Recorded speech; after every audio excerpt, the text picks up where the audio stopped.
LA class, that's actually going to be her first period kids.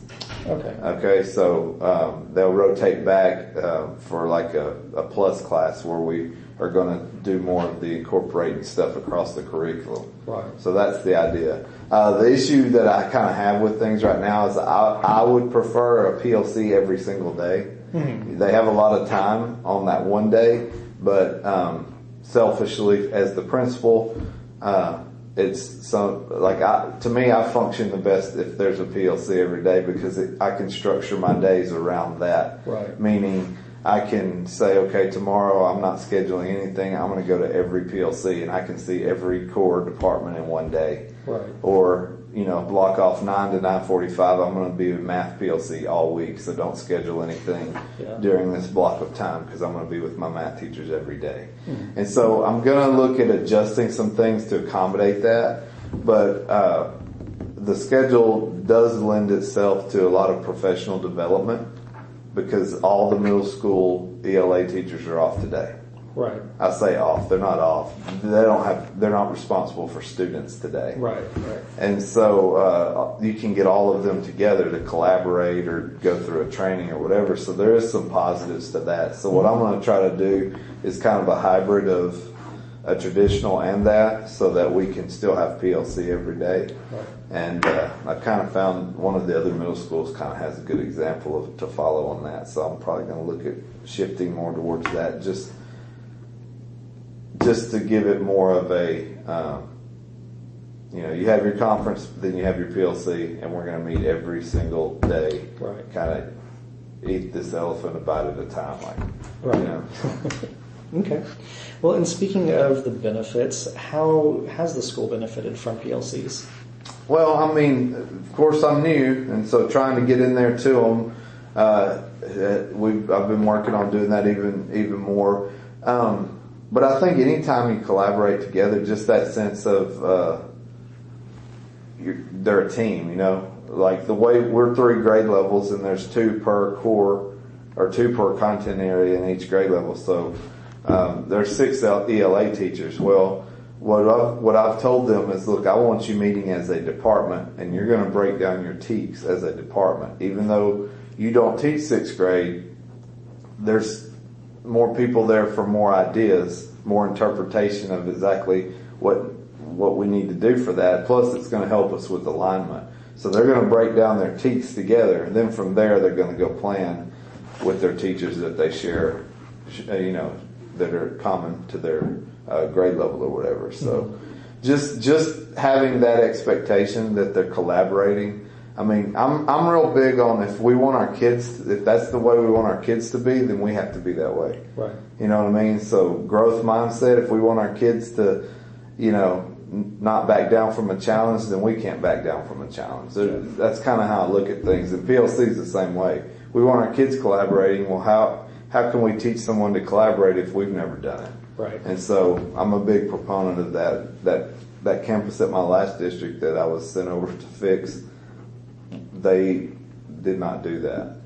And so we just went in and said, okay, this is what we're doing. And they're rocking and rolling now. I mean, just getting them together to have conversations about their content, and what's best practices for kids. And then examining the data and going back and saying, okay, your kids scored 87%. Mine were at 60. What did you do?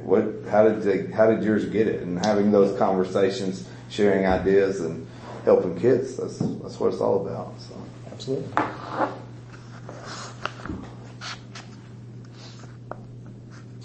And does this school also use instructional rounds? I'm sorry? Instructional rounds? What do you mean instructional So rounds? that's where, it's more where the teachers go and observe other instructors' classrooms, and then they have kind of time afterwards to have a little discussion and maybe even offer feedback. It has not in the past. What we're about to do is the district has ordered some. Do you know what a swivel is? No. Swivel's a robotic camera base. Okay. And I did this in my previous district, and they've just ordered them. So basically, TEA, the Texas Lesson Study, uses these things too. But basically, it's a robotic camera base. There's a lanyard with the remote that has a microphone, and you put a device on this and plug it into this device, and it follows that remote. Okay. So what we're about to start doing is we're about to start having teachers video themselves. Right. Because here's the deal. Nobody wants to go in there and be a poor instructor, right? But a lot of times people don't know, you know, I mean, you can't, and then I go in and I don't see it, you know, and then I tell them, well, they didn't recognize it in the first place, or they would have said, you know, they would have corrected it. Right. But a lot of times people seeing it for themselves are, I didn't mean for it to sound like that, or I didn't mean to ask that, and the success I've had with doing this before is having the teacher watch themselves teach. Right. There's no other adult in the room. We just put this up. It videos it. Then we go back with, in the past I'd used some instructional coaches on my campus and sat down and just watch it and then pause. Okay, well, how do you feel like that you know, bell ringer went? How did you feel like that transition from this to this went? And just have them start reflecting, because once they see it for themselves, then is, you know, then I feel like that's where you're going to see the progress take place. I mean, athletes watch themselves, you know, actors and musicians, and there are all these other professions that watch themselves to critique and reflect and improve. So why don't we do that? That's kind of how I look at it. So that's what you're looking at. That's what we're looking at trying to do. There's got to be a lot of trust built before we get to that point. Yes, I imagine. But we have sent teachers to other classrooms to observe. Like, we got a rock star over here. We've sent some teachers in there to try to pick up on some things. Right. You know what I mean? We just took a group of we took our 6th and 7th grade math teachers last week, in fact, to one of the other middle schools, and we went and observed. They were doing some stations and some things that we wanted to do. And so we went and observed, and cause I'm real big on, if you have an expectation for me, then show me someone who's doing it the way we want it done. Right. And then once I see it, I can make that happen. Yeah. But if I never really am clear on how it needs to, how you expect it to be done, then it's hard for me to, you know, reach that example or be that example. So understandable. Yeah. And so is this like a systematic thing, or is it just as needs arise for going and observing these other? Well, for me, I mean, being the new guy, I'm not going to assume people know. Like, look, we're going to plan some stations, or we're going to plan some this.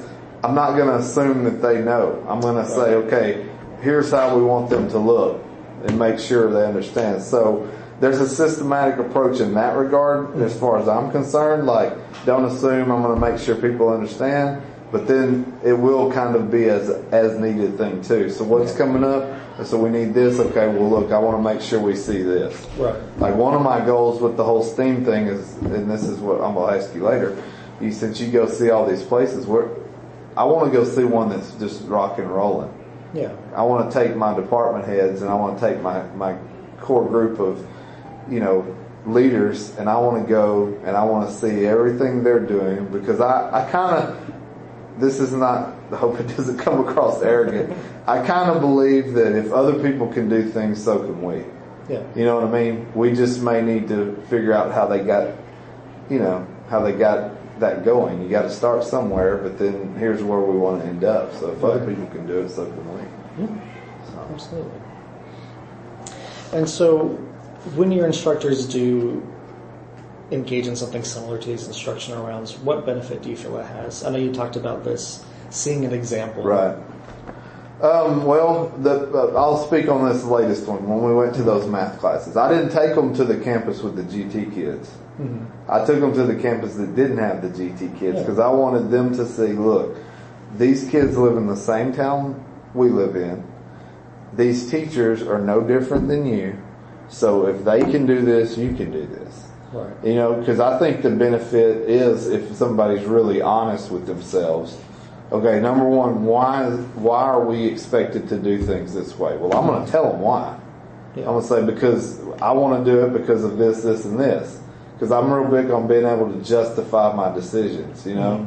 Mm-hmm. And so, okay, so now you know why we need to do it. So now, if someone reflects after seeing it, okay, are you really doing it that way?